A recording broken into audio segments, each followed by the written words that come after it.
महापुराण भागवत निर्मल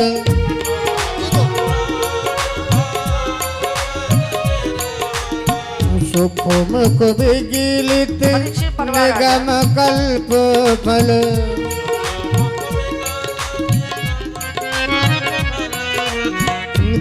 परमानंद सुधारस्मय कल परमानंद सुधारस्मय कल लीलारते रस रस निधान की आरतीयते पावन पुराण की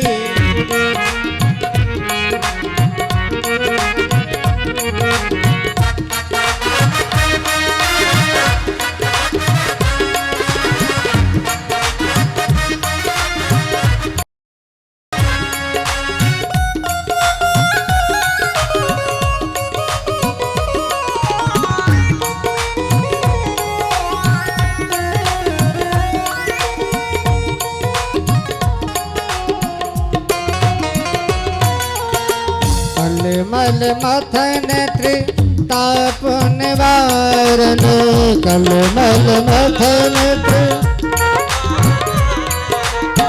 जन्म मृत्युमय भव भय हारण जन्म मृत्युमय सेवत सतत सकल सुख कारण सेवत सतत सुमहु सिद्धहर चरित्र गाने की आरतीयते पावन पुराण की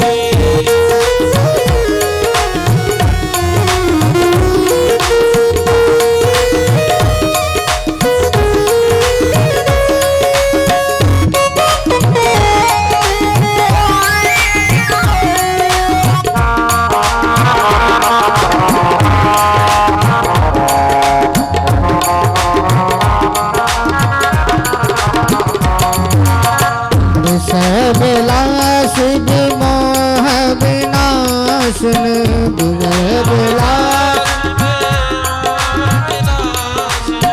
विमल विराज विवेक प्रकाशन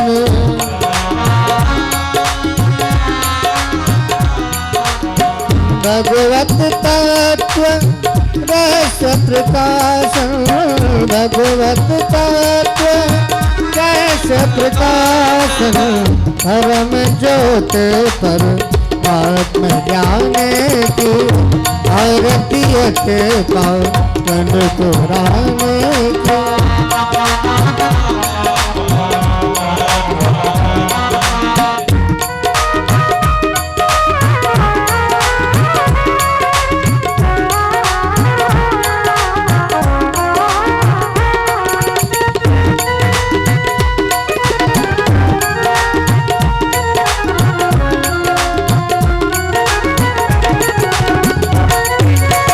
परमहंस मुनि मन उल्लास परमहंस रस के हृदय रस रास विलासन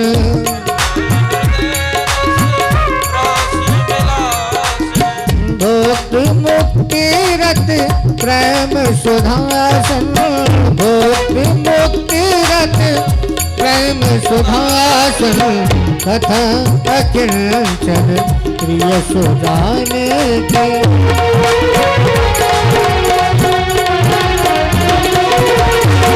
आरतीयते पावन पुराण की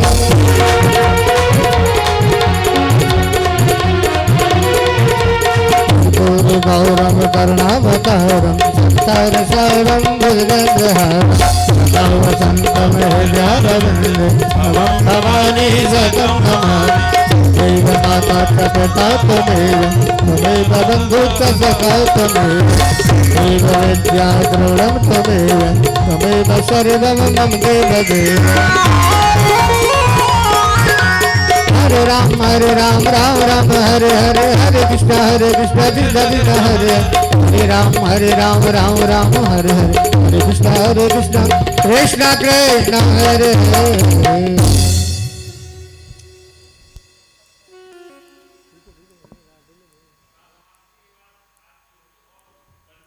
राधे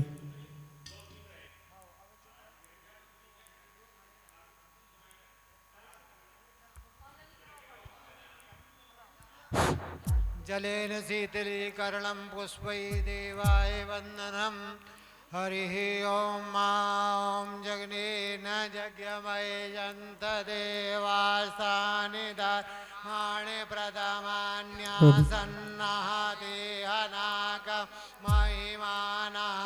सचन्त्र यत्र पूर्वे साध्याः सन्तदेवाः हरिः ॐ एकदन्ताय विद्महे वक्रतुण्डाय धीमहि तन्नो दन्ति प्रचोदयात् हरिः ॐ नारायणाय च विद्महे वासुदेवाय धीमहि तन्नो विष्णु प्रचोदयात् हरिः ॐ महालक्ष्मै च विद्महे विष्णुपत्न्यै च धीमहि तन्नो लक्ष्मी प्रचोदयात् हरिः ॐ तत्पुरुषाय विद्महे महादेवाय धीमहि तन्नो रुद्र प्रचोदयात् सेवन्तिका बकुलचम्पकबाणलब्जै पुन्नागजातकरवीररसालपुष्पै प्रवालतुलसीदलमञ्जरी त्वां पूजयामि जगदीश्वर मे प्रसीद नानासुगन्धपुष्पाणि यथा कालोद्भवाञ्च पुष्पाञ्जलिमादत्त गणाः परमेश्वर पुराणपुरुषोत्तमायै नमः मन्त्रपुष्पाञ्जलिं समर्पयामि।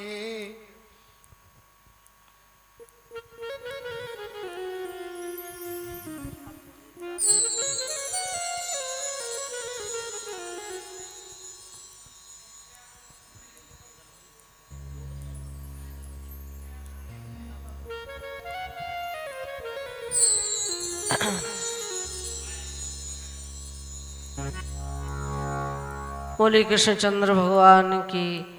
आइए सभी हम निवेदन करेंगे श्री व्यास जी महाराज से कि अपनी श्रीमद् भागवत महापुराण की कथा में अपनी वाणी के द्वारा, सरस वाणी के द्वारा नहीं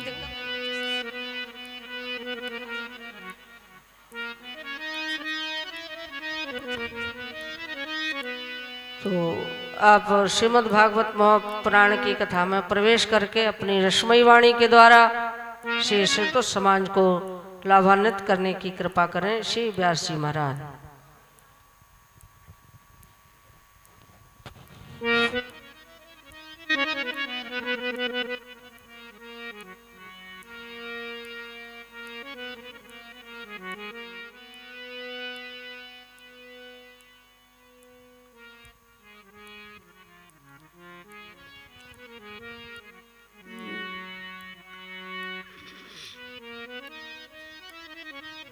बंसे विभूषित करानवनीर्दाभात्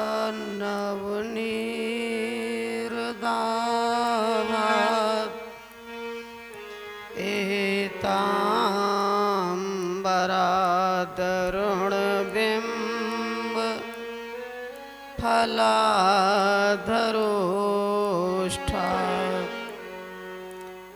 पूर्णेन्दु सुंदरी मुखा दरविंदनेत्रा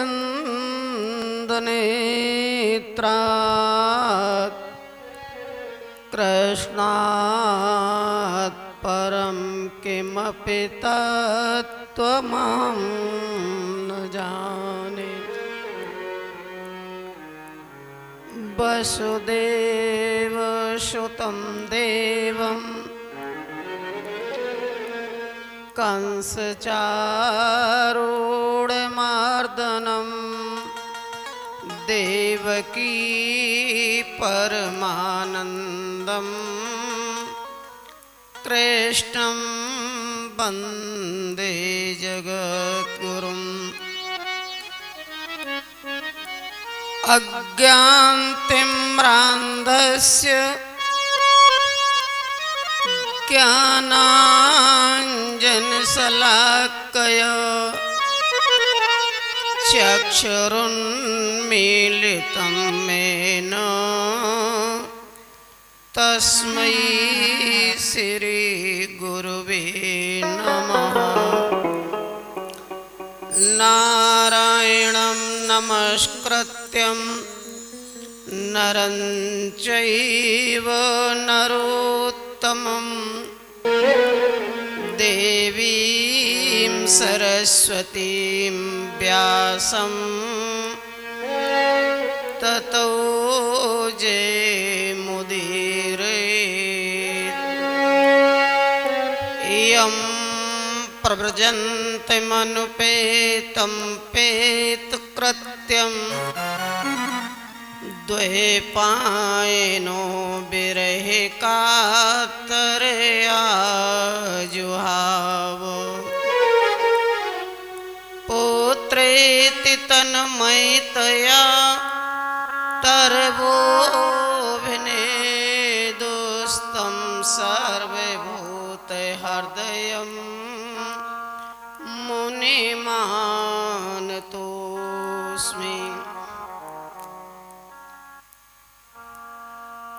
बोलिए कृष्णचंद्र भगवान की। श्रीमद् भागवत महापुराण की। वेद व्यासी महाराज की। श्री शुकदेव जी महाराज की। श्री परीक्षित महाराज की। आज के सौभाग्य की।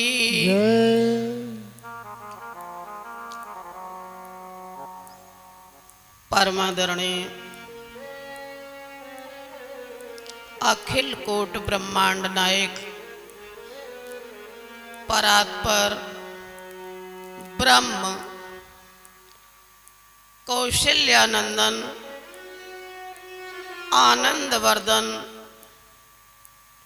यशोदानंदन आनंदवर्धक भगवान श्री राम एवं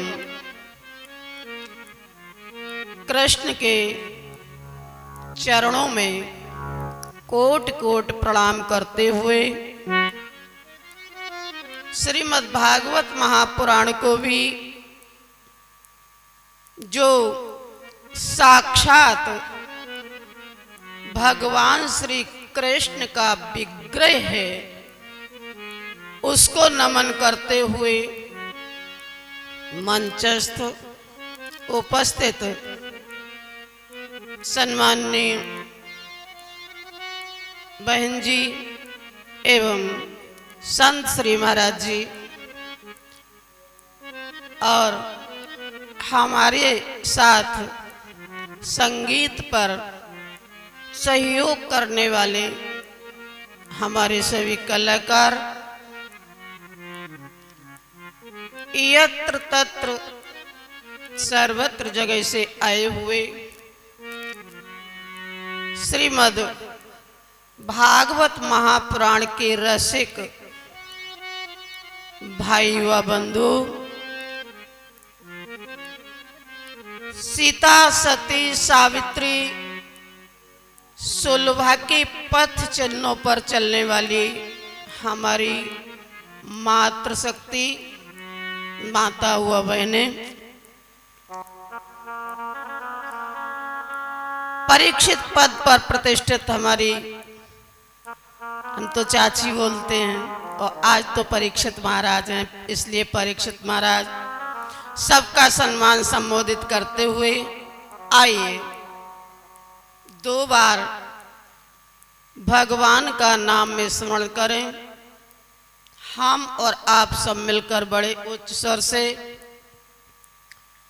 उसके बाद भगवत प्रेरणा से हम आपको टूटे फूटे शब्दों में, विद्वान तो नहीं हैं, ये तो नहीं कह सकते, परंतु भगवान की महती कृपा से, क्योंकि परमात्मा के बिगैर कृपा के कुछ भी नहीं होता है।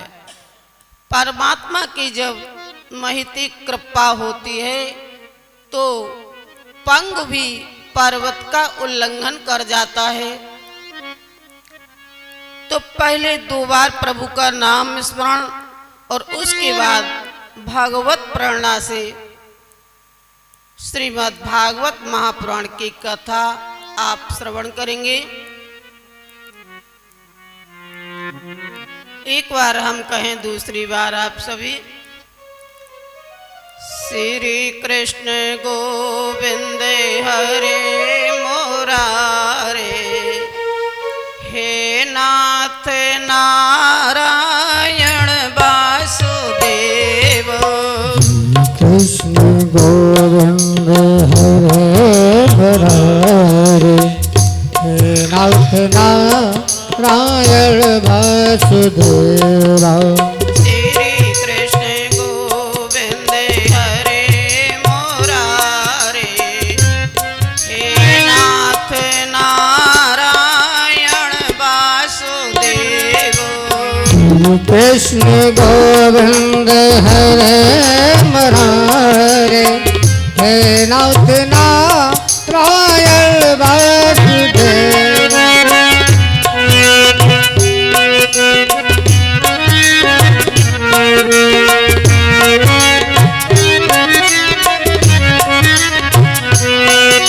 सभी बोलेंगे, सभी बोले ताली के साथ में, सभी माताएं बोलेंगी। हे नाथ नारायण वासुदेवा, हे नाथ नारायण वासुदेवा, हे नाथ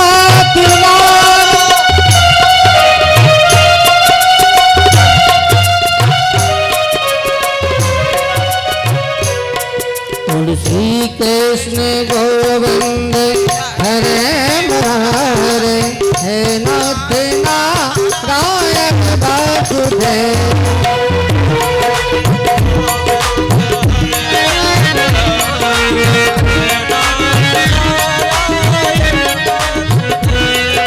श्री कृष्ण गोविंद हरे मुरारी, हे नाथ नारायण वासुदेवा।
राजीव लोचन गोपाल गिरधर।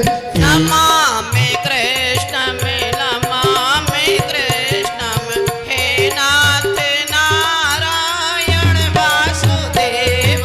नमामि कृष्णं नमामि कृष्णं, हे नाथ नारायण वासुदेवा। श्री कृष्ण गोविंद हरे मुरारे, हे नाथ नारायण वासुदेव। कृष्ण गोविंद हरे मुरारे, हे नाथ नारायण वासुदेवा। नाम महाधन है आपना, नहीं दूसरी संपत्ति और कमानी।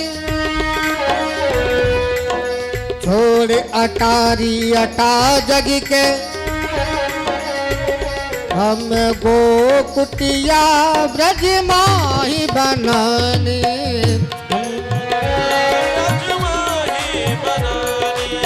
हम गोकुटिया ब्रज माही बनाने।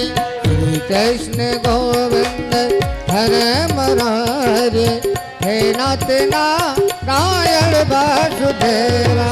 श्री कृष्ण गोविंद हरे मुरारी, हे नाथ नारायण वासुदेवा। हे नाथ नारायण वासुदेवा, हे नाथ नारायण वासुदेवा, हे नाथ नारायण वासुदेवा, हे नाथ नारायण वासुदेवा, हे नाथ नारायण वासुदेवा, हे नाथ नारायण वासुदेवा।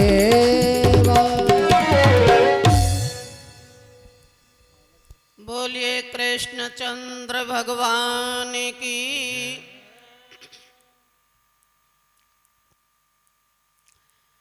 सच्चिदानंद रूपाय विश्वोत्पत्त्यादि हेतवे, तापत्रय विनाशाय श्री कृष्णाय वयं नमः। आइए इस श्लोक में श्री सुखदेव जी महाराज ने परमात्मा के स्वरूप का वर्णन किया है। सच्चिदानंद रूपाय, सच्चिदानंद में सत, चित और आनंद तीन शब्द हैं। सत माने वह परमात्मा जब ये संसार नहीं था तब भी था, और जब ये संसार है तो भी वह परमात्मा है, और जब ये संसार नहीं रहेगा तब भी वह परमात्मा रहेगा। तीनों काल में सत्यम च सत्यम परम सत्यम, जो तीनों काल में सत्य है उसको कहते हैं सत। और चित्त माने वही परमात्मा जो है चैतन्य है, जड़ नहीं है, चैतन्य है। अगर वह चैतन्य ना होता तो हम और आप सभी कभी तो वृंदावन जाते हैं, कभी चित्रकूट जाते हैं, कभी हरिद्वार जाते हैं, कभी अयोध्या जाते हैं, और जाकर के अयोध्या में गए तो रामलला के सामने, चित्रकूट गए तो कामतानाथ के सामने, वृंदावन गए तो बांके बिहारी के सामने खड़े होकर के दर्शन करते हैं और हाथ जोड़ते हैं, प्रार्थना करते हैं। अगर वही परमात्मा चैतन्य नहीं होता तो क्यों करते? इसलिए वही परमात्मा सत्य भी है, चैतन्य भी है और आनंद का स्वरूप है, आनंद का सिंधु है। सिंधु माने समुद्र। तुलसीदास जी ने भी लिखा है कि जो आनंद सिंधु सुख राशि, जो आनंद सिंधु सुख राशि, सीकर से तेरे लोक सुबासी, सीकर से तेरे लोक सुबासी। तो उस आनंद स्वरूप के सिंधु से एक बूंद लेकर के, सिर्फ एक बूंद, आनंद का समुद्र भरा हुआ है, आनंद का वही सिंधु है, लेकिन उस सिंधु में से, उस समुद्र में से सिर्फ एक बूंद लेकर के दे दी, और उसी एक बूंद से ये सारा संसार आनंदित हो रहा है।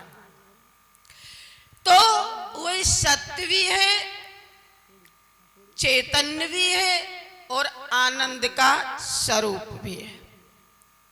लेकिन सच्चिदानंद होकर के, सतचित आनंद होकर के वही परमात्मा करता क्या है?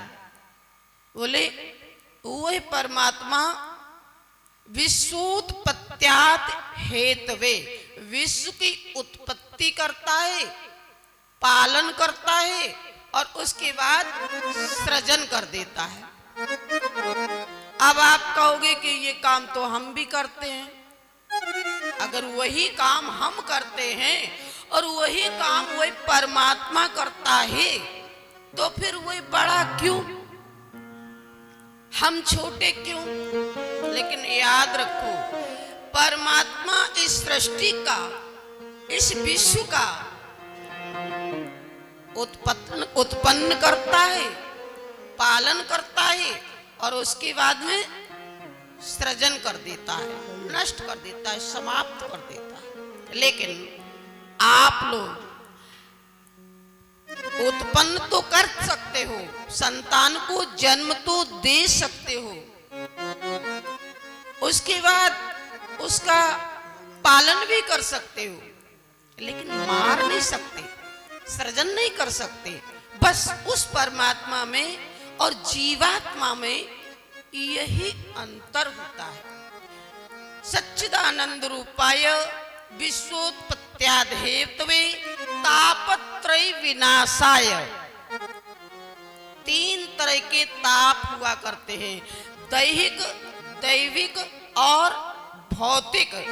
तो दैहिक ताप तो वही होता है कि शरीर में कोई पीड़ा हो गई, बुखार आ गया, सिर दर्द होने लगा, ये दैहिक ताप है। और दैविक ताप वह होता है कि अकारण कोई ऐसा प्रकोप हो गया, सारे नगर में अग्नि लग गई, ऐसा तूफान आया कि सारे मकान गिर गए, ये दैविक प्रकोप है। दैहिक, दैविक और तीसरे नंबर पर भौतिक, भौतिक ताप होते हैं सांसारिक। जवान बेटा चला गया, जवान भाई चला गया, तो ये सांसारिक कष्ट है। तो इन तीनों तापों का वही परमात्मा विनाश करता है। ऐसे परमात्मा को श्री सुखदेव जी महाराज नमन करते हुए श्रीमद् भागवत महापुराण की व्याख्या करते हैं। देखो भाई, भागवत क्या है?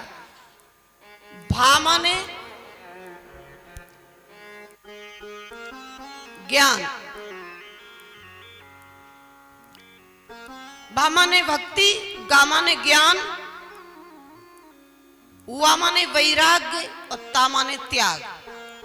जहां ज्ञान, वैराग्य, त्याग, तप, तपस्या होगी, वहां पर भगवत प्राप्ति अवश्य होगी।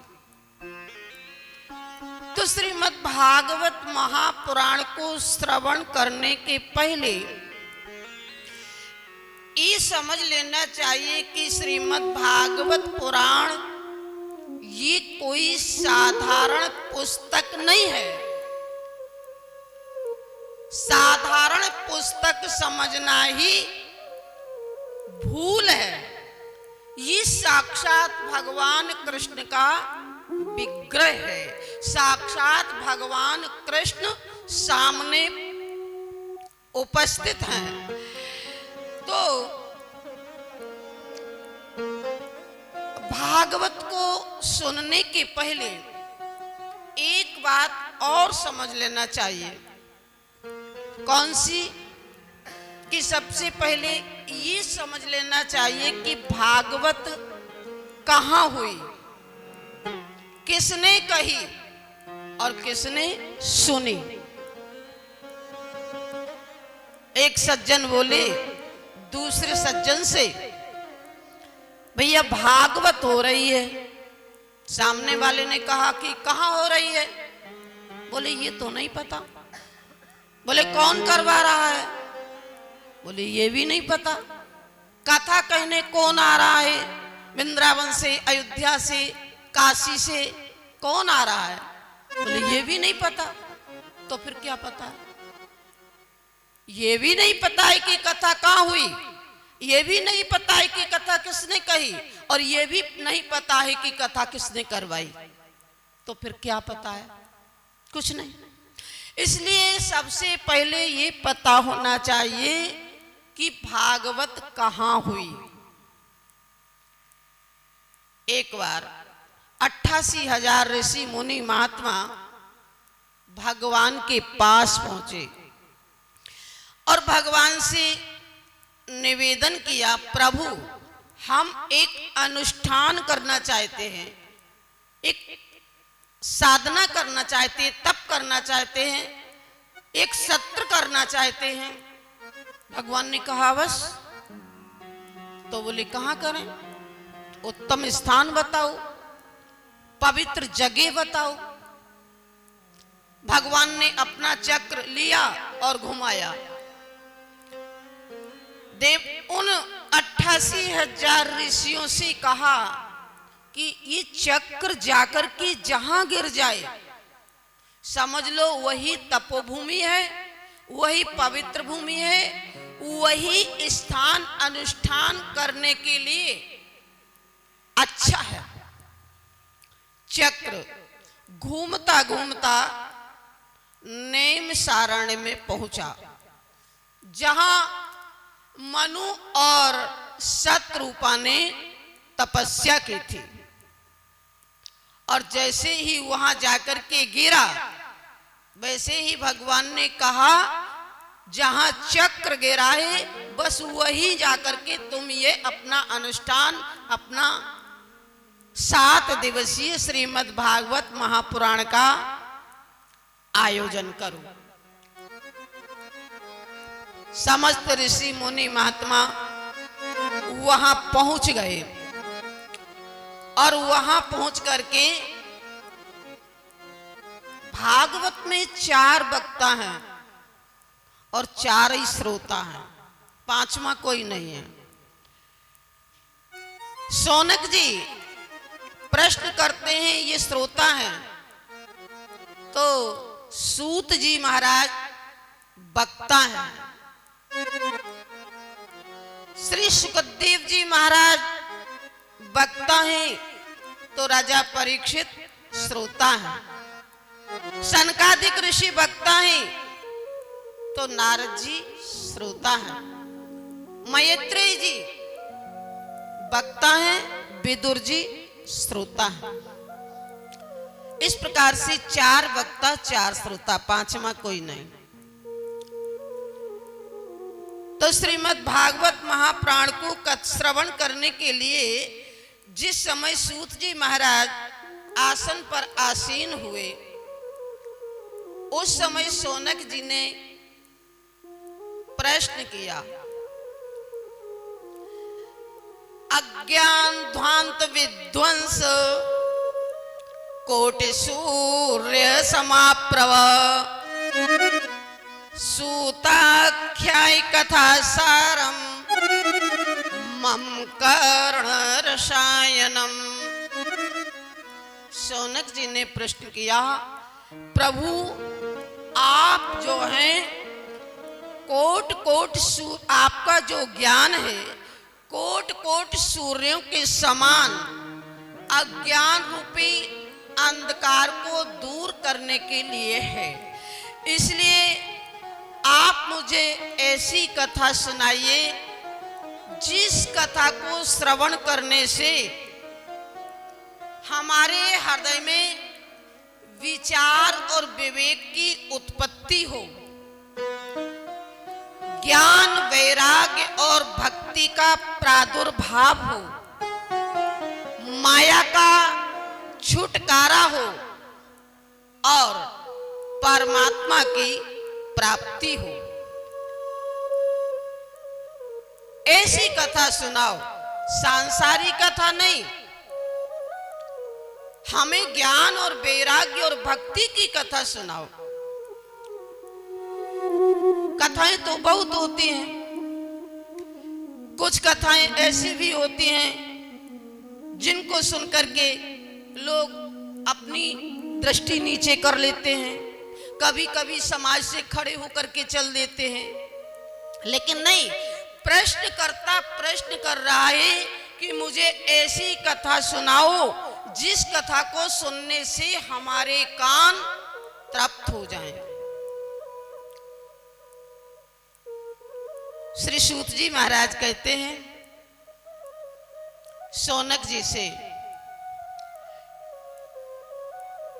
ठीक है, हम आपको ऐसी कथा सुनाएंगे जिस कथा को श्रवण करने से आपके हृदय में सुख मिले, शांति मिले, आनंद मिले।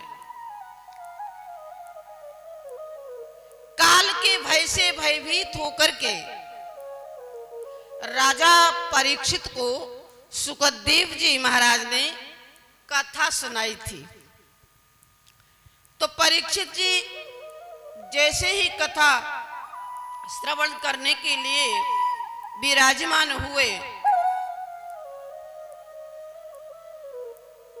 और सुखदेव जी कथा सुनाने के लिए विराजमान हुए, वैसे ही परीक्षिते कथाम वक्तुम सभायां संस्थिते सुखे सुधा कुंभम गृहीत्वैव देवास्तत्र समागमन।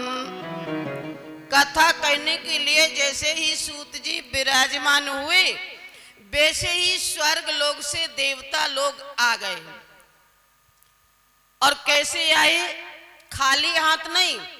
कथा में कभी खाली हाथ नहीं जाना चाहिए, मंदिर में कभी भी खाली हाथ नहीं जाना चाहिए, गुरु के यहाँ कभी भी खाली हाथ नहीं जाना चाहिए, मित्र के यहाँ भी खाली हाथ नहीं जा। कुछ स्थान ऐसे होते हैं जहाँ खाली हाथ नहीं जाते हैं। तो देवता लोग कथा सुनने के लिए आए।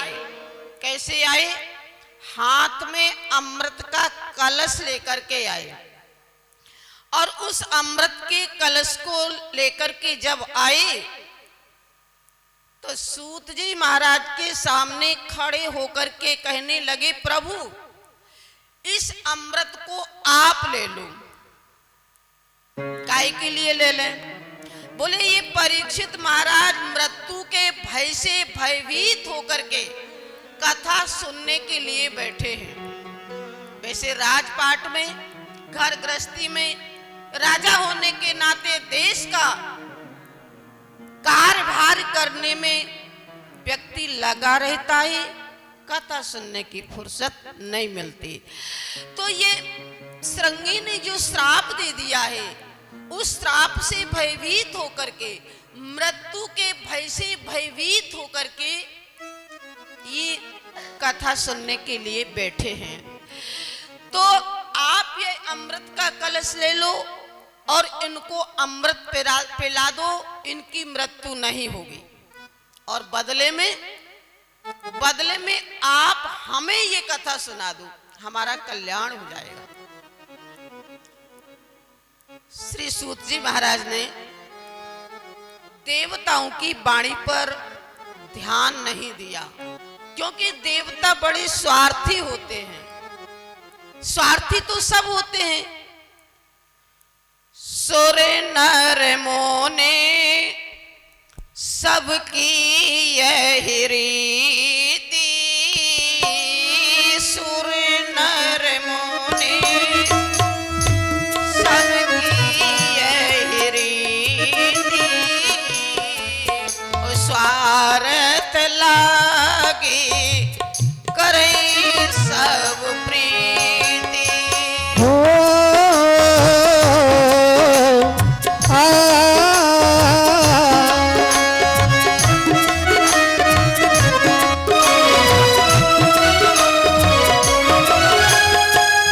चुर नर मुन सब की ये रीति।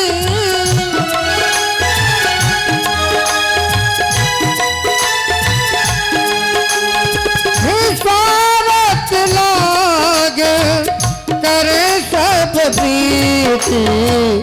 सुर नर मुनि सब की ये रीति। स्वार्थ लागे करे सब प्रीति। सुर माने देवता, नर माने मनुष्य और मुनि माने महात्मा। सुर नर मुनि सबकी सब स्वार्थ की बात करते हैं, लेकिन मनुष्य कभी कभी स्वार्थ में भी बात करता है और कभी कभी परमार्थ भी करता है। मुनि लोग भी स्वार्थ भी करते हैं और परमार्थ भी करते हैं, लेकिन ये जो देवता होते हैं स्वर्ग के निवास करने वाले, ये सदैव स्वार्थ की ही बात किया करते हैं, परमार्थ की कभी भी नहीं करते। इसलिए सुखदेव जी महाराज ने अथवा सूत जी महाराज ने देखा कि ये देवता अपने स्वार्थ से अमृत का कलश लेकर के आए हैं, अपना कल्याण करने के लिए, कथा सुनने के लिए, तो उन्होंने उनको वह कथा सुनने की अनुमति नहीं दी। उन्होंने सोचा क्वा सुधा क्वा कथा लोक, कहाँ तो कथा और कहाँ सुधा, कहाँ कांच और कहाँ मणि, इसलिए स्वीकृति नहीं दी। क्योंकि श्रीमद् भागवती वार्ता सुराणामपि दुर्लभ, श्रीमद् भागवत महापुराण की वार्ता, भागवत महापुराण की कथा देवताओं के लिए भी दुर्लभ है। संत लोग कहते हैं सुत दारा और लक्ष्मी पापियों के घर हो, लेकिन सत्संगति और हरि कथा तुलसी दुर्लभ दोय। संसार में ये तीन चीजें हर व्यक्ति को प्राप्त हो सकती हैं। कौन कौन सी? एक तो सुत पुत्र, एक पापी को भी प्राप्त हो सकता है और एक धर्मात्मा को भी प्राप्त हो सकता है। पत्नी, पत्नी एक शराफी को भी मिल सकती है, अधर्मी को भी मिल सकती है और धर्मात्मा को भी मिल सकती है। और संपत्ति, सुत दारा और लक्ष्मी, संपत्ति एक पापी व्यक्ति के पास भी हो सकती है। रावण के पास संपत्ति की क्या कमी थी बताओ, और धर्मात्मा के पास भी हो सकती है। लेकिन विद्वान लोग कहते हैं, मनीषी लोग कहते हैं, ये तीन चीजें सुत दारा और लक्ष्मी हर व्यक्ति को, धर्मात्मा को भी पापात्मा को भी प्राप्त हो सकती हैं। परंतु दुर्लभ क्या है? दुर्लभ संसार में केवल दो चीजें हुआ करती हैं, सत्संगत, संतों का साथ और हरि कथा, भगवान की कथा, संतों का साथ। ये भगवत प्राप्ति, परमात्मा की असीम दया दृष्टि की वृष्टि जिसके ऊपर होगी, वही जीव को, उसी मनुष्य को, उसी प्राणी को प्राप्त हो सकती है। मिलती है प्रभु कथा की संगत कभी कभी।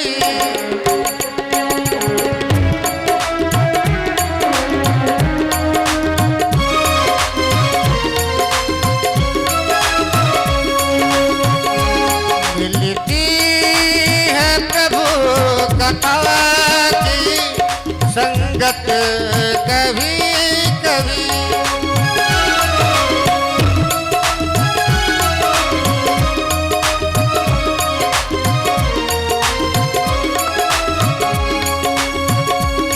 मिलती है प्रभु कथा की संगत कभी कभी मिलती है ज्ञान वाणी मिलती है ज्ञान वाणी सुनने को कभी कभी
आते हैं जिंदगी में आते हैं जिंदगी में ये चल कभी कभी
स्वामी तुलसीदास जी ने कहा है बड़े भाग्य मानस तन पावा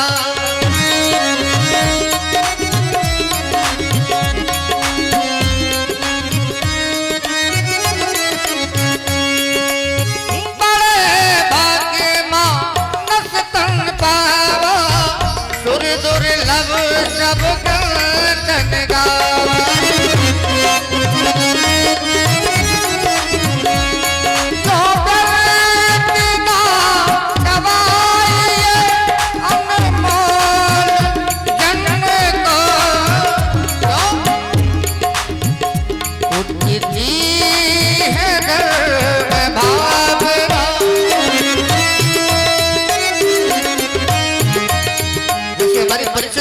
ये भावना उठी कि हमें कथा करानी है और वो भी सुखताल में पूज्य गुरुदेव के द्वारा तो हर किसी के मन में ये भावना नहीं आती कि हमें कथा करानी है वो भी धाम में तो कभी कभी किसी के मन में ये धर्म की भावना उठती है उठती है भावना मन में कभी कभी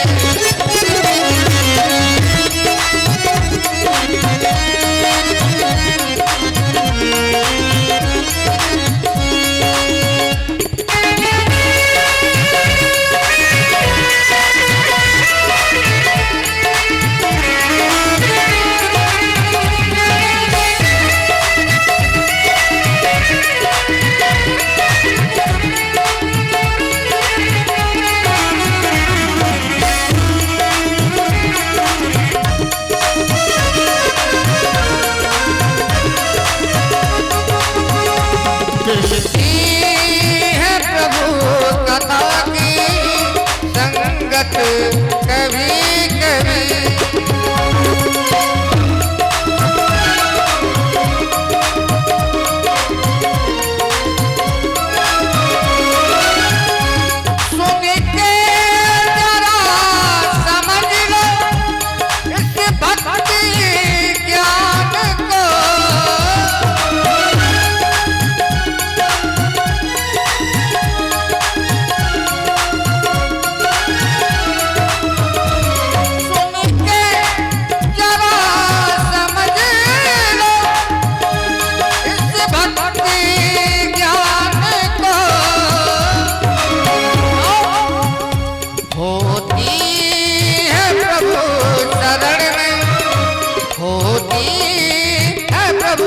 शरण में किस्मत कभी कभी होती है प्रभु शरण में किस्मत कभी कभी। मिलती है ज्ञान वाणी मिलती है ज्ञान वाणी सुनने को कभी कभी। मिलती है प्रभु कथा की संगत कभी कभी संगत कभी कभी संगत कभी कभी संगत कभी कभी। बोलिए भागवत महापुराण की। बोलिए कृष्णचंद्र भगवान की। तो उपस्थित श्रोताओं, हम निवेदन कर रहे थे कि भगवान की कथा और संतों का साथ बड़े भाग्य से प्राप्त होता है और सब चीजें सहज में मिल जाती हैं, परंतु ये दो चीजें सहज में नहीं मिलती। व्यक्ति की जब पुण्य की पूंजी होती है तभी प्राप्त होती है।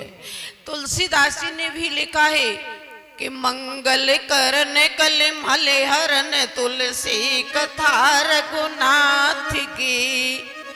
भगवान की ये कथा कैसी है? मंगलों का करने वाली और अमंगलों का हरण करने वाली होती है। तो भगवान श्री कृष्ण स्वयं भी कहते हैं, यत्र यत्र चतुर्वक्त्र श्रीमद् भागवतम भवेत् गच्छामि तव तत्राहं गौर यथा सुत वत्सलाः। जहां जहां रामायण की कथा होती है वहां वहां हनुमान जी महाराज, और जहां जहां श्रीमद् भागवत पुराण की कथा होती है वहां वहां भगवान श्री कृष्ण ऐसे दौड़ कर के जाते हैं जैसे हाल की ब्यानी हुई गाय अपने बछड़े के लिए दौड़ करके जाती है। श्रीमद् भागवत पुराण में भगवान श्री कृष्ण ने कहा भी है, मत कथा वाचकम नित्यम मत कथा श्रवणे रतम मत कथा प्रीतः मनसम नाहम त्याज्यतम नरम। भगवान कहते हैं, जो मेरी कथा को प्रेम से श्रवण करता है, सुनता है, अथवा प्रेम से कथन करता है, अथवा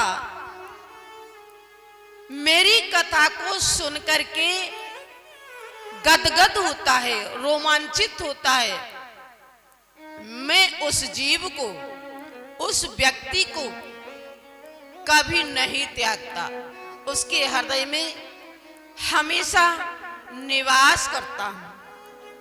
श्रीमद् भागवत महापुराण की कथा को श्रवण करके राजा परीक्षित की मुक्ति हो गई। इस बात को जब ब्रह्मा जी ने सुना तो उन्होंने अपने ब्रह्मलोक में तराजू लगाई और उस तराजू में एक पल्ले में सत्य, तप, दया, दान आदि साधनों को रखा और दूसरे पल्ले में श्रीमद् भागवत महापुराण की कथा को श्रवण करने के पुण्य को रखा। तो श्रीमद् भागवत महापुराण की कथा को श्रवण करने का जो पुण्य है, केवल श्रवण मात्र, श्रवण करने का जो पुण्य था जिस पल्ले में, वह पल्ला भारी हो गया। तो श्रीमद् भागवत महापुराण का महात्म्य श्री सुखदेव जी महाराज ने बहुत बढ़ चढ़ करके बताया है। समय के अभाव में सबका वर्णन ना करते हुए हम आपको आगे ले चलते हैं। एक बार क्या हुआ, एकदा ही विशालायाम चत्वार ऋषयो मलाः सत्संगार्थम समायाता दादृशोस्तत्र नारद। एक बार सनक, सनंदन, सनातन, सनत कुमार चारों निर्मल ऋषि हरिद्वार में पहुंचे और हरिद्वार में उन्होंने नारद जी को एक आसन पर बैठे हुए देखा तो उनको लगा कि नारद जी बहुत ही कुछ चिंता में बैठे हैं। चारों निर्मल ऋषियों ने नारद जी से प्रश्न किया, मुनिराज, ऐसा लगता है जैसे आपका सर्वस्व धन हरण हो गया हो, वजह क्या है? तब नारद जी ने कहा, मुनियों, मैं क्या बताऊं, अहम त्वा पृथ्वीम्यातो ज्ञात्वा सर्वेत्य मामना पुष्करम च प्रयागम च काशी गोदावरी तथा हरि क्षेत्रम कुरुक्षेत्रम श्रीरंगम सेतु बंधनम एवमादिस्तीर्थेषु ब्रह्ममाण इतस्तता। नारद जी ने कहा, हे मुनिवर, क्योंकि नारद जी सब जगह विदाउट चलते हैं, इनको टिकट लेने की जरूरत नहीं पड़ती है। किसी भी लोक में, गौलोक में भी जा सकते हैं, मृतलोक में भी जा सकते हैं, स्वर्गलोक में भी जा सकते हैं, ब्रह्मलोक में भी जा सकते हैं, वैकुंठ लोक, अपने यहाँ 7 लोक हैं। तो 7 लोकों में से किसी भी लोक में जब इच्छा हुई तब चले जाते हैं। तो नारद जी ने सनकादिक ऋषियों से कहा कि हे मुनिवर, मृत्युलोक यानी कि ये पृथ्वी लोक कर्मस्थली होने के कारण मैं इसे घूमने के लिए चला गया। क्या हुआ, जब मैं मृत्युलोक में पहुंचा तो सबसे पहले तीर्थों में भ्रमण किया। हरिद्वार गया, रामेश्वरम गया, जितने भी तीर्थ थे पृथ्वी पर सब लोकों में, सब यानी कि प्रयाग, काशी आदि आदि तीर्थों में भ्रमण किया। ऋषि बोले, फिर क्या हुआ? बोले, सब तीर्थ करने के बावजूद भी मेरे हृदय को शांति नहीं मिली। शांति नहीं मिली? बोले, बिल्कुल नहीं।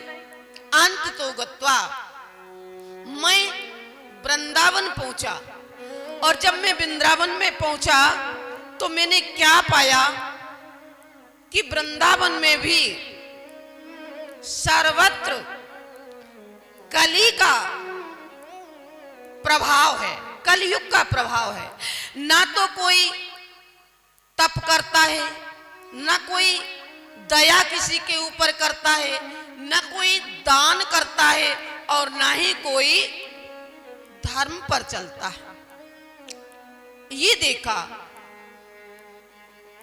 तब मैं वृंदावन गया और वृंदावन में जाकर के मैंने क्या देखा कि जमुना जी के तट पर एक स्त्री बैठी हुई थी और उस स्त्री के दाएं बाएं आगे पीछे चारों तरफ कुछ महिलाएं बैठी हुई थी और वो महिलाएं कुछ उसको धैर्य बधा रही थी क्योंकि वो रुदन कर रही थी।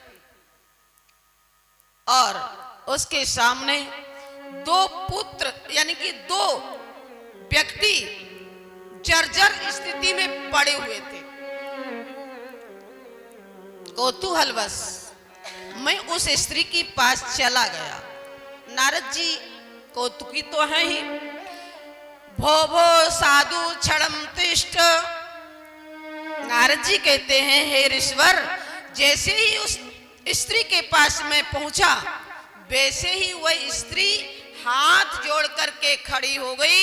उसने मुझे प्रणाम किया और प्रणाम करने के बाद में कहा, भो भो साधु क्षणम तिष्ठ मच्चिंतामपि नाशय दर्शनम तव लोकस्य सर्वथा अगहरम परम।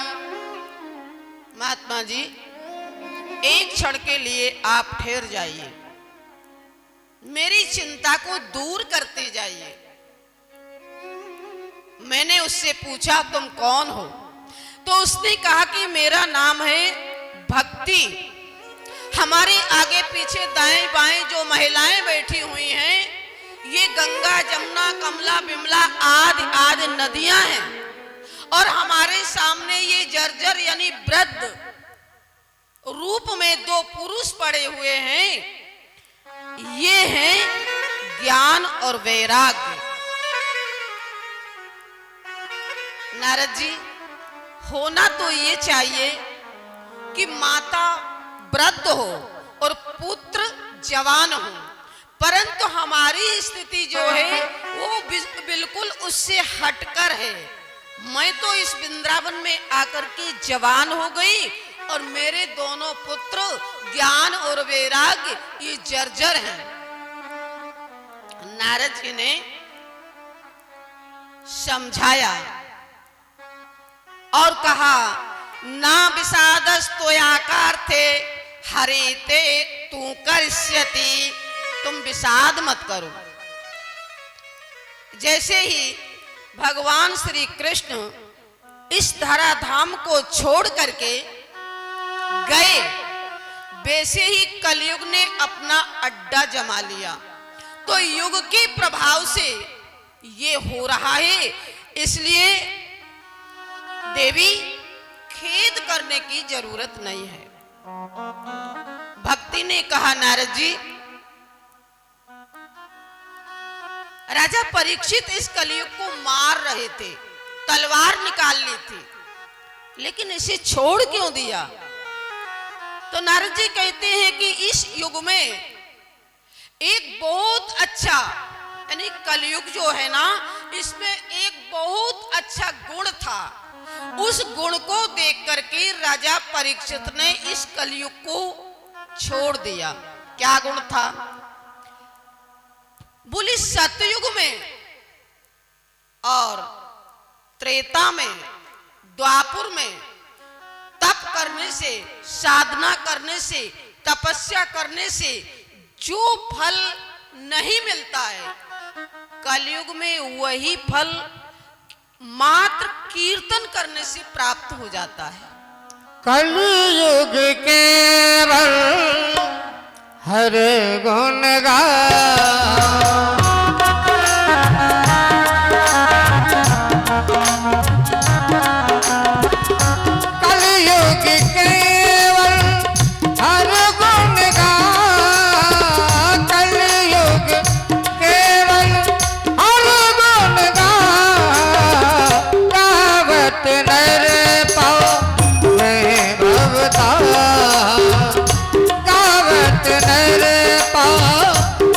भवता बोलिए कृष्णचंद्र भगवान की। नारद जी ने कहा, देवी वृथा खेद यसे वाले अहो चिंता तुरा कथम, तुम व्यर्थ की चिंता क्यों करती हो। याद करो, आपने एक बार भगवान से कहा, प्रभु मैं क्या करूं। तो भगवान ने आपसे कहा कि तुम मेरे भक्तों का पोषण करो। आपने भगवान की बात को मान लिया तो भगवान ने खुश होकर के आपको दासी के रूप में मुक्ति प्रदान की और पुत्रों के रूप में ज्ञान और वैराग्य को प्रदान किया था। लेकिन युग के प्रभाव से ज्ञान और वैराग्य कलयुग में इनकी कोई कीमत नहीं रही। मात्र भक्ति से ही मुक्ति प्राप्त हो जाती है। अपनी महिमा सुनकर के भक्ति देवी ने नारद जी से कहा, मुनिवर आज से मैं आपके हृदय में निवास करूंगी, लेकिन आप मेरे इन दोनों पुत्रों को जो जर्जर पड़े हुए हैं चैतन्य कर दो। आप ब्रह्मा जी के पुत्र हैं, आप ऐसा कर सकते हो। नारद जी ने कहा ठीक है। नारद जी ने ज्ञान और वैराग्य के कान में मुंह लगा करके जोर जोर से कहा, अरे ओ ज्ञान ओ वैराग्य जागो। नहीं जागे। तब उन्होंने वेद मंत्रों का उच्चारण किया कान में, तो भी नहीं जागे। गीता का पाठ सुनाया तो भी नहीं जागे। चिंता हुई, जो करना था कर दिया, अब क्या करूं। ज्ञान और वैराग्य को वहीं छोड़ करके नारद जी चल दिए।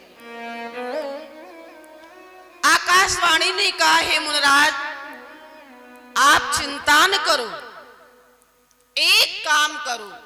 बोले क्या करूं। आप ज्ञान यज्ञ करो, सत्कर्म करो। ये दोनों ज्ञान और वैराग्य, ज्ञान यज्ञ करने से, सत्कर्म करने से जागृत हो जाएंगे। नारद जी ने सोचा कि ज्ञान यज्ञ किसे कहते हैं, सत्कर्म किसे कहते हैं, मैं तो जानता ही नहीं। तब आकाशवाणी ने कहा कि नारद जी चिंता मत करो, तुम वृंदावन धाम में खड़े हो और वृंदावन धाम जो है विद्वानों की नगरी है। संतों से महात्माओं से पूछो, वो आपको बता देंगे। नारद जी वृंदावन में घर घर जाकर के संतों की कुटिया में कुंडी खटखटाने लगे, विद्वानों के दरवाजे खटखटाने लगे। और जो भी व्यक्ति संत या विद्वान अंदर से निकल करके आता, नारद जी को देख करके नारायण बोलता और पूछता, तो नारद जी कहते ज्ञान यज्ञ किसे कहते हैं, सत्कर्म किसे कहते हैं।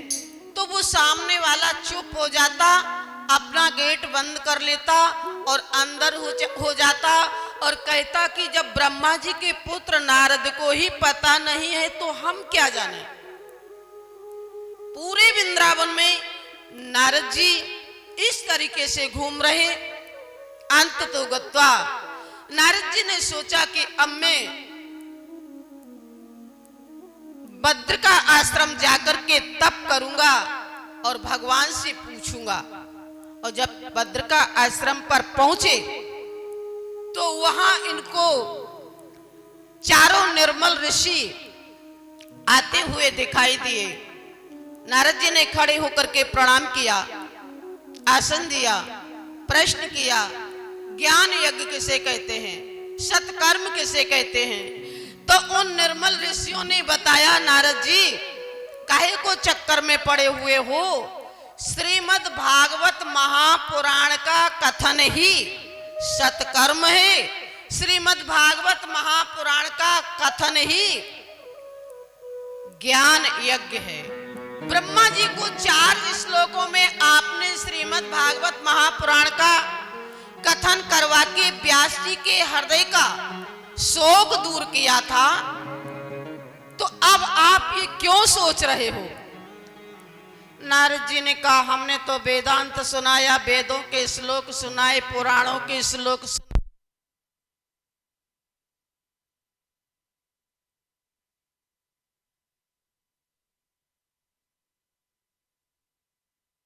हैं। इस बात को लेकर के सनकादिक ऋषियों ने नारद जी को समझाया, तो नारद जी ने शंका कर दी, भगवान मुझे ये बताओ, वेद मंत्र सुनाने के बाद भी, गीता पाठ सुनाने के बाद भी, वेदांत सुनाने के बाद भी जागृत नहीं हुए ज्ञान वैराग्य, तो भागवत से कैसे हो जाएंगे? ये शंका हो गई। सनकादिक ऋषियों ने कहा, नारद जी, आमूलाग्रम रसतिष्ठन् नास्ते न स्वाद्यते यथा सबूय पृथक भूतत फले विश्व मनोहरम।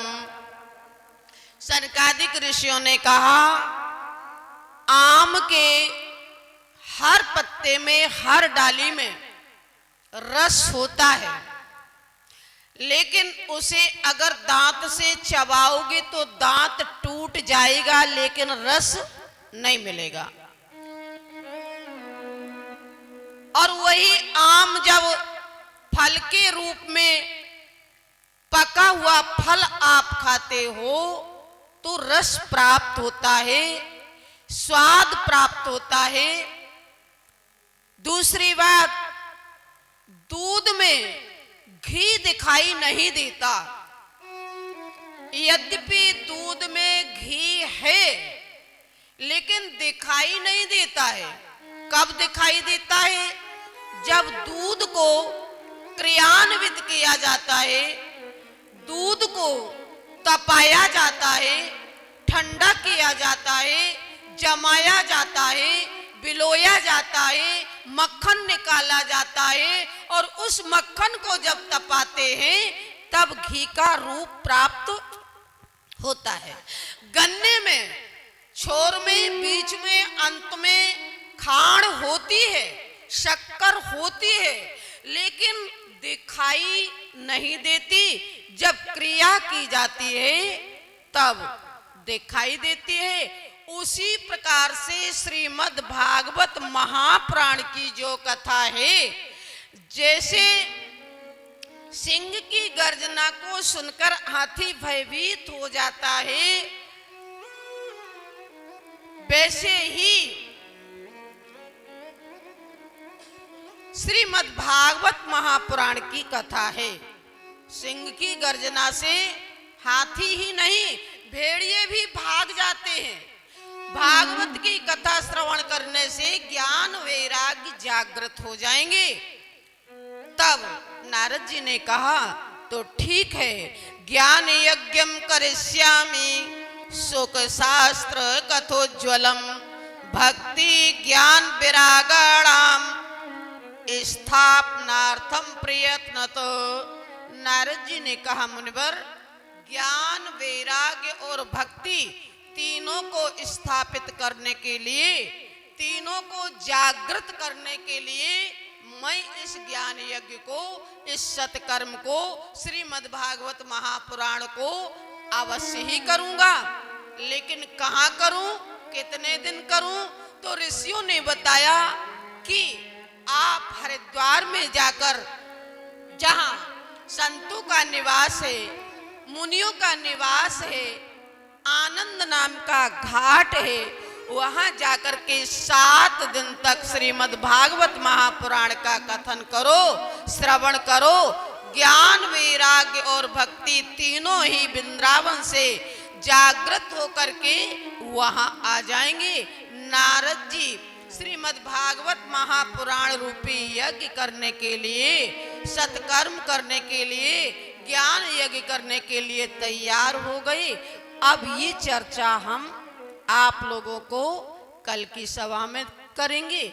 आज अपनी वाणी को यहीं पर विराम देते हुए, और समय भी 5:45 हो गया है, ज़्यादा खींचना भी ठीक नहीं। आइए 2 बार परमात्मा का नाम, उसके बाद आरती। हरि जय रघुनंदन जय सिया राम,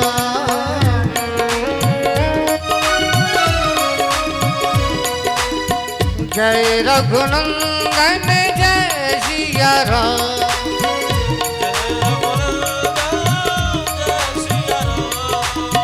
हे दुख भंजन तुम्हें प्रणाम,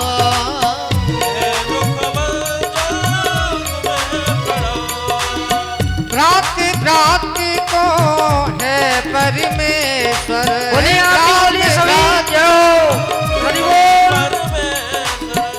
भ्राति भ्राति को है परमेश्वर,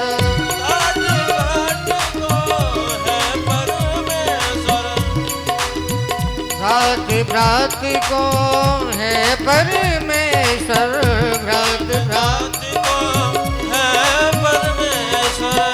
जय रघुनंदन जय सिया राम, जय रघुनंदन जय सिया राम, हे दुख भंजन, हे दुख भंजन तुम्हें प्रणाम, हे दुख भंजन तुम्हें प्रणाम, जय रघुनंदन जय सिया राम।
दुख भंजन तुम्हें प्रणाम, जय रघुनंदन जय, बोलो जय रघुनंदन जय सिया राम, जय रघुनंदन जय सिया राम, जय रघुनंदन जय सिया राम। बिहारी लाल की अपनी जय बोल रही बिल्कुल। भोजन तैयार है, चिंता न करें आप।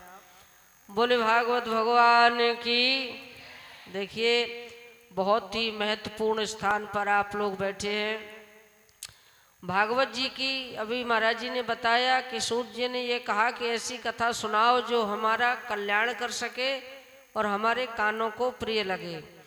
कथा कई प्रकार की होती हैं। कई लोग कथा सुनाते, एक सेठ जी थे, एक सेठानी थी, एक ठाकुर साहब थे, एक ठकुरानी थी, ये भी कथाएं सुनाते हैं विद्वान लोग। लेकिन नहीं, यहाँ पर वो कथा आप श्रवण करेंगे जिस कथा से कल्याण हो, जिस कथा से हमारे किए हुए पूर्व जन्मांतर के कृत्य कर्म नष्ट हो जाएं।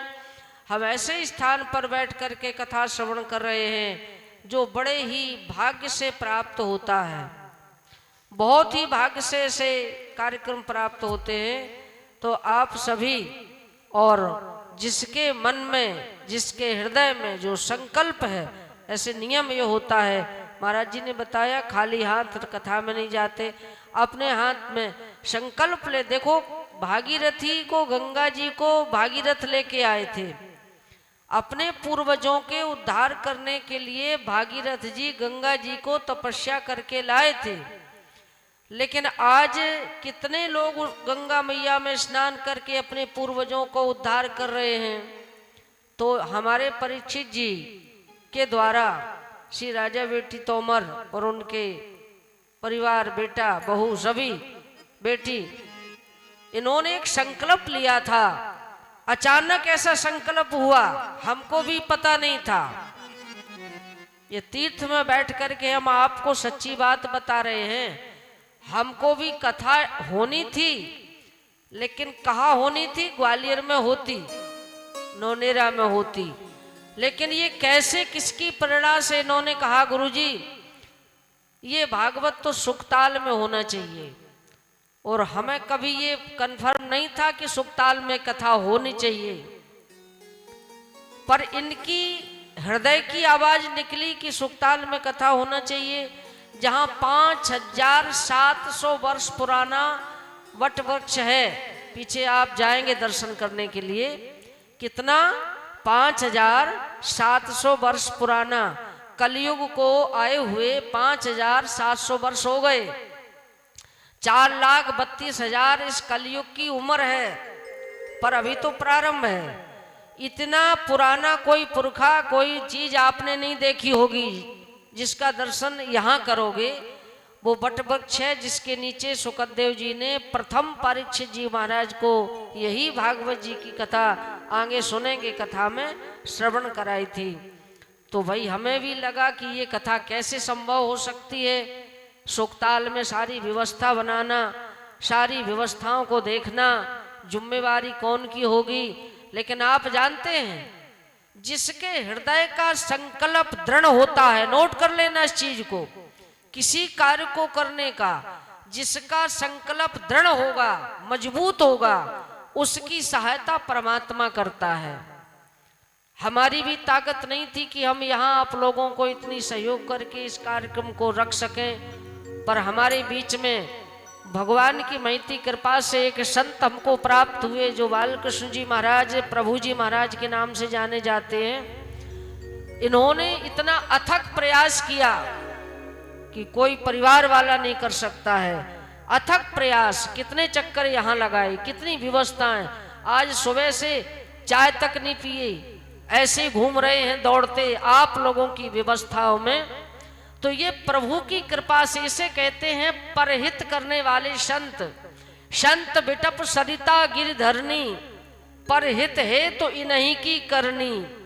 संत, बिटप वृक्ष, सरिता नदी, पृथ्वी, ये 4 लोग ऐसे हैं जिनका कोई लाभ नहीं है, जिनको अपना कोई स्वार्थ नहीं है, पर इनका जीवन परमार्थ करने के लिए तय रहता है।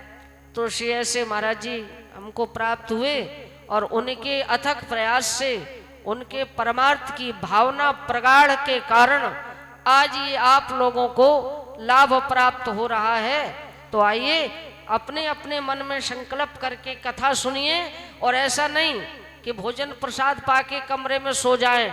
चलो अब हम 2 बजे जाएंगे, हम 3 बजे जाएंगे, ठीक 1 बजे कथा में बैठेंगे और 5 बजे खड़े होंगे। अगर नियम से ऐसे कथा सुनोगे तो हमें पूरा पूरा लाभ प्राप्त होगा। आइए आप सब खड़े हो जाएं और अपनी अपनी श्रद्धा, कार्यक्रम जो करवा रहे उनका तो है ही लाभ, उनकी व्यवस्था, लेकिन आप सभी इसमें शामिल होकर के और इस कार्यक्रम का लाभ प्राप्त करें। आरती में महिलाएं एक साइड से आ जाएं, भैया लोग एक साइड से आ जाएं, और कल से हम व्यवस्था बनाएंगे, 2 थाली तैयार करेंगे।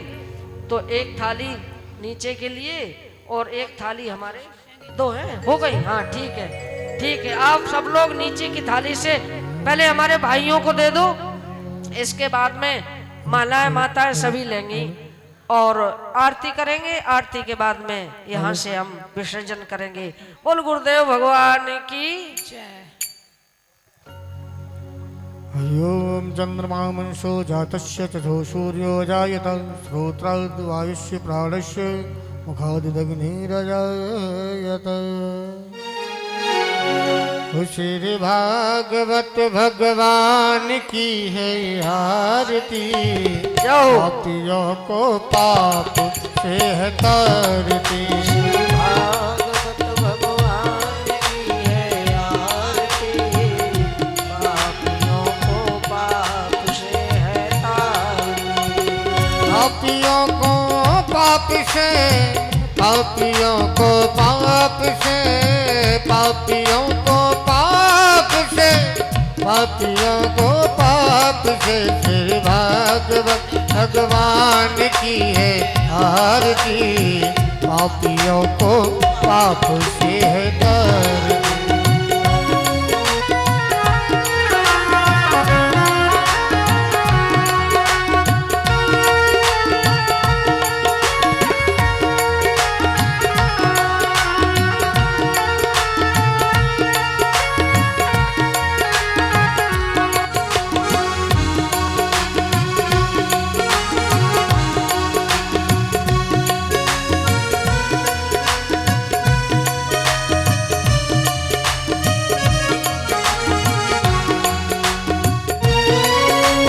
अमर ग्रंथिये मुक्ति पंथिये पंचम वेद निराला, नग ज्योति जगाने वाला।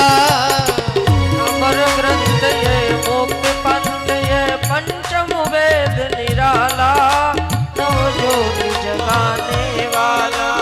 ये अमर ग्रंथ ये मुक्ति पंथ ये पंचम वेद निराला, नग ज्योति जगाने वाला। हरि नाम यही, हरि नाम यही, हरि नाम यही, हरि नाम यही। जग के मंगल की आरती, पापियों को पाप से है तारती। श्री भागवत भगवान की है आरती, हे आरती, पापियों को पाप से तारती। जय हो हरि बोल।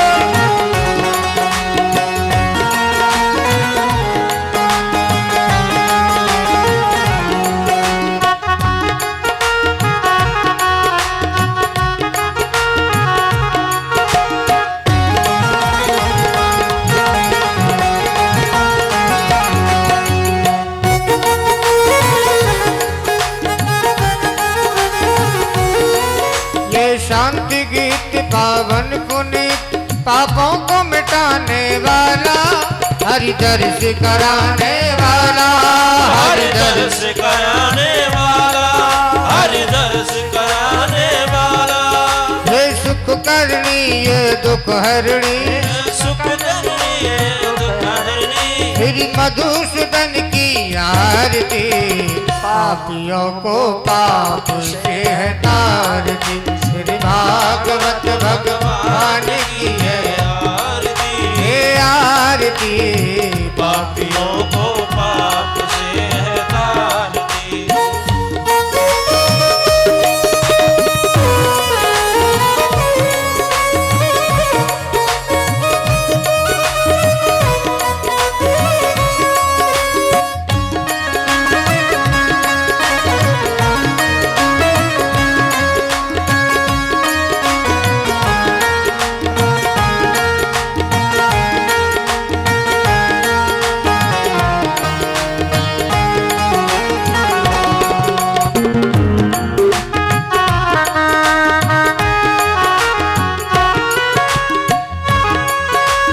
मधुर बोल जग पंथ खोल, सदमार्ग दिखाने वाला, बिगड़ी को बनाने वाला, बिगड़ी को बनाने वाला, ओ बिगड़ी को बनाने वाला।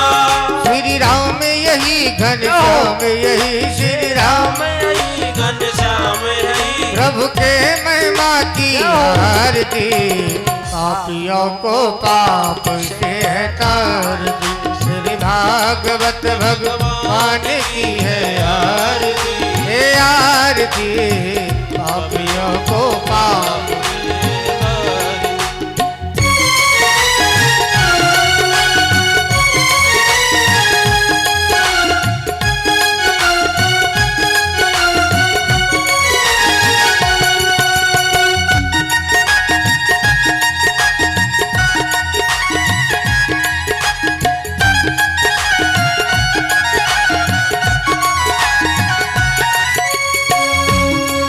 राधा की शक्ति कृष्णा की भक्ति हरि प्रेम सिखाने वाली कान्हा से मिलाने वाली ये कान्हा से मिलाने वाली ओ कान्हा से मिलाने वाली राधा की शक्ति कृष्णा की भक्ति हरि प्रेम सिखाने वाली कान्हा से मिलाने वाली कान्हा से मिलाने ओ कान्हा से मिलाने हनुमान यही शंकर भी यही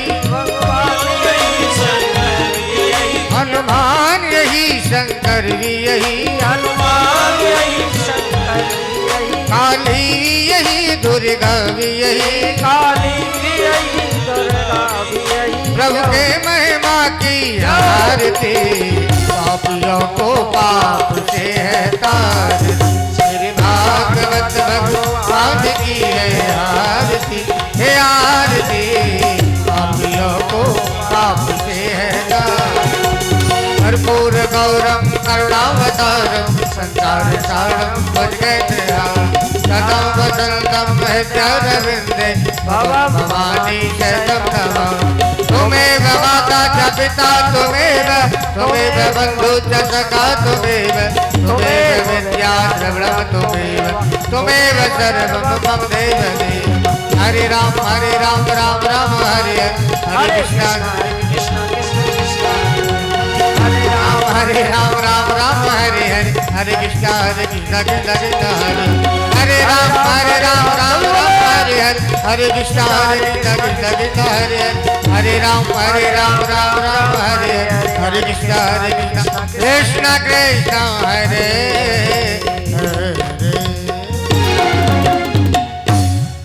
जलेन शीतली कर्मै पुष्पै देवाय वन्दनम् आर्तिक्यं समर्पयामि ॐ जग्नेन यज्ञमाय